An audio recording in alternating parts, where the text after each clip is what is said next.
Nah, nanti berikutnya baru memulai dengan misalnya nasi atau jagung yang dihaluskan. Kemudian kalau mau mengenalkan makanan yang berpotensi untuk alergi, kenalkannya satu persatu.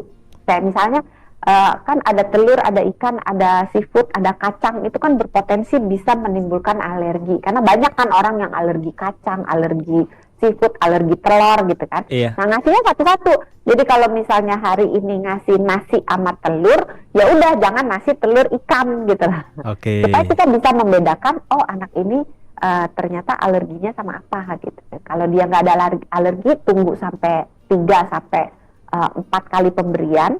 Kalau tidak ada reaksi, berarti anak ini beres, nggak ada alergi terhadap telur.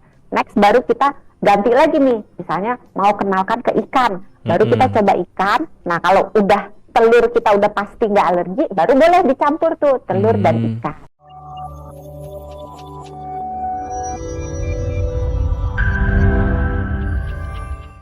Prinsip gizi seimbang untuk bayi itu sebenarnya apa sih? Ya, yang penting waktunya tadi ya. Iya. Biasanya 6 bulan, tapi yang terlihat jelas itu dia duduknya udah bisa, kepalanya udah bisa diangkat dan bisa ditegakkan, terus menunjukkan minat terhadap makanan gitu, terus dia bisa nelen makanan, itu udah mulai tanda-tanda diberikan. Jadi tepat waktunya. Terus makanannya harus aman, harus bersih, karena kalau tidak aman dan tidak bersih, bisa aja nih kejadian yang kayak cacingan kemarin itu, yang rame banget kan. Itu nggak cuma, jangan berpikir bahwa kejadian cacingan itu hanya bisa terjadi pada kalangan yang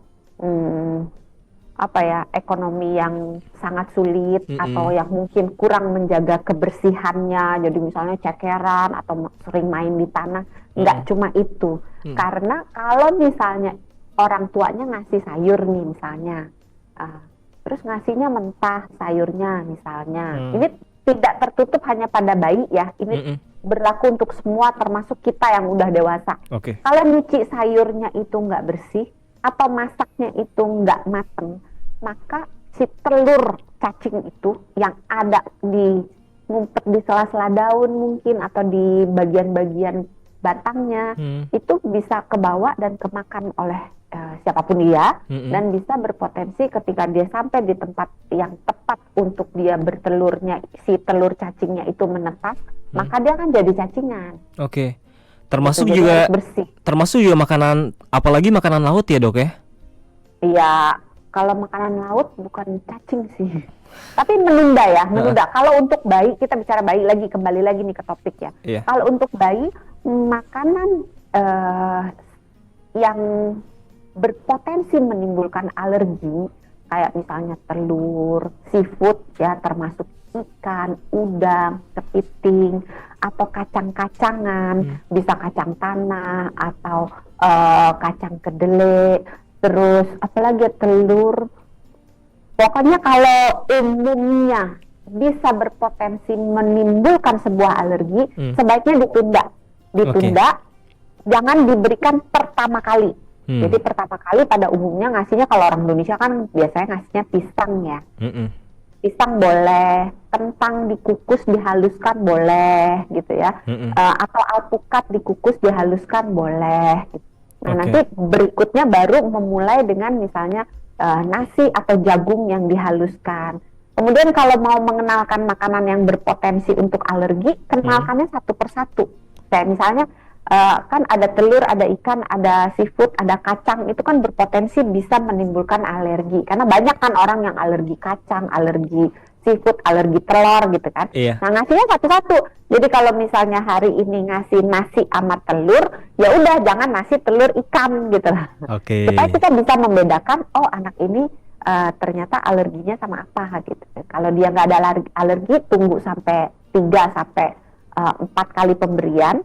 Kalau tidak ada reaksi, berarti anak ini beres, nggak ada alergi terhadap telur. Next baru kita ganti lagi nih, misalnya mau kenalkan ke ikan, baru kita coba ikan. Nah kalau udah telur kita udah pasti nggak alergi, baru boleh dicampur tuh telur dan ikan. Jadi lebih baik di program ya, minggu pertama kasihnya apa, minggu kedua apa, biar jelas gitu. Jadi jangan random ya.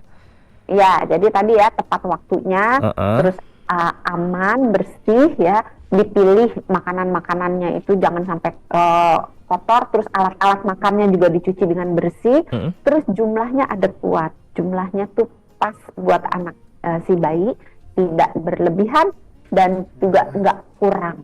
Oke. Jenisnya itu berarti protein hewani yang boleh, terus sayur, buah, ada lagi dok?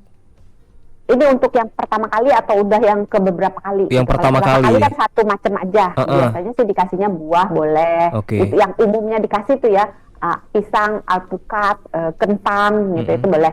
Tapi kalau misalnya udah pemberian yang beberapa kali gitu ya, itu udah boleh mencampur itu. Jadi yang dicampur itu sebenarnya sama kayak makanan kita gitu lah. Ada karbohidratnya. Karbonya bisa dari tadi beras yang dijadikan bubur. Bisa pakai kentang, bisa pakai jagung gitu. Tapi jangan kasih spaghetti. Jangan kasih mie instan walaupun itu karbohidrat gitu ya. Terus dikasih sayur-sayurannya dikukus ya, sayur berdaun boleh, sayur yang tidak berdaun boleh. Kemudian baru diberikan protein hewani dan nabati. Tetapi pada bayi itu dia membutuhkan zat besi. Zat besi banyak pada protein hewani. Jadi disertakan protein hewani. Kalau mau memberikan protein nabati, monggo silakan. Terus kasih lemak baik ya, jangan lupa ya. Bukan gorengan.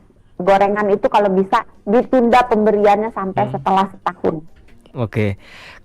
Pertama itu kan yang harus dikasih dari lumat dulu ya dok ya. Nah porsi atau teksturnya tuh gimana sih? Bertahapnya dari lumat ke cincang sampai akhirnya padat itu dok? Kembali lagi tergantung kesiapan si bayi. Pada umumnya 6-8 itu bubur yang sangat halus, disaring buburnya, jadi benar-benar udah nggak ada gerinjil-gerinjilnya gitu.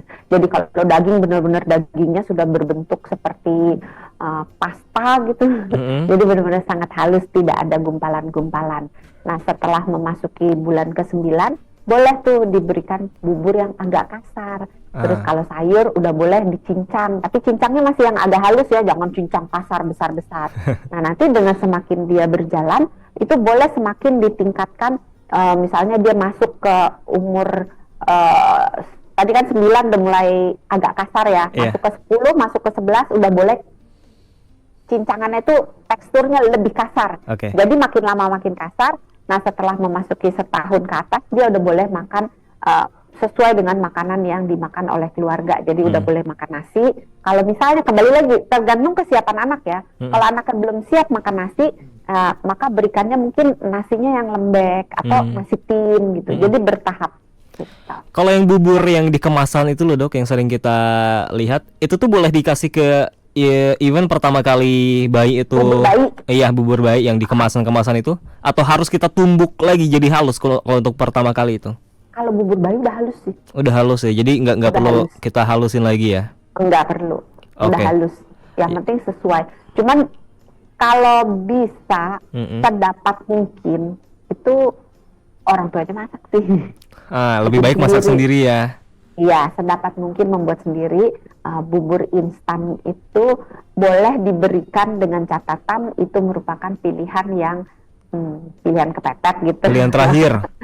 Iya, kalau misalnya bisa membuat sendiri tentu akan lebih fresh ya, lebih fresh, lebih terjamin gizinya gitu, lebih sesuai dengan anak kita, dan kita bisa membentuk anak itu menjadi lebih sempurna dalam pengenalan rasa.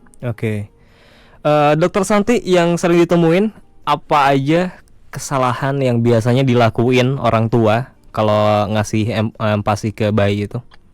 Ngasih garam kebanyakan. Ngasih garam kebanyakan? Kenapa ngasih garam? Karena bayi di bawah 1 tahun itu sebaiknya nggak dikasih garam. Kalau mau dikasih garam dikit banget gitu, sebaiknya enggak. Di atas 2 tahun, di atas 1 tahun sampai 2 tahun itu boleh kira-kira 1 sampai 2 gram. 1 sendok teh itu 5 gram garam. Jadi kira-kira 1/5-nya atau maksimal 2/5-nya dari 1 sendok teh itu. Kan dikit banget kan? Iya. Dalam 1 hari ya itu ya, bukan 1 kali sekian. Jadi tapi boleh menggunakan bumbu. Jadi kali bubur bayi supaya enak, kali dengan bumbu. Jadi boleh nih misalnya kasih bawang putih dikit, bawang merah dikit, kasih daun jeruk biar wangi. Kaldu dok, sorry? kaldu boleh, kasih kunyit boleh. Nah, kesalahannya lagi nih, Heeh. banyak orang tua yang menganggap kaldu, misalnya kita ngerebus ayam 1 ekor ya, Iya. yang diambil kaldunya, terus ayamnya itu dianggap ini udah ampas karena sari-sarinya udah masuk ke airnya, sehingga yang dikasih ke bayinya hanya kaldunya aja. Padahal memang benar di dalam kaldu itu ada proteinnya sedikit, ada mineralnya sedikit, ada macam-macam kolagen, macam-macam ada terkandung di dalam situ, tetapi itu jumlahnya sedikit. Sehingga ketika si ibu membuat bubur harus disertakan dagingnya.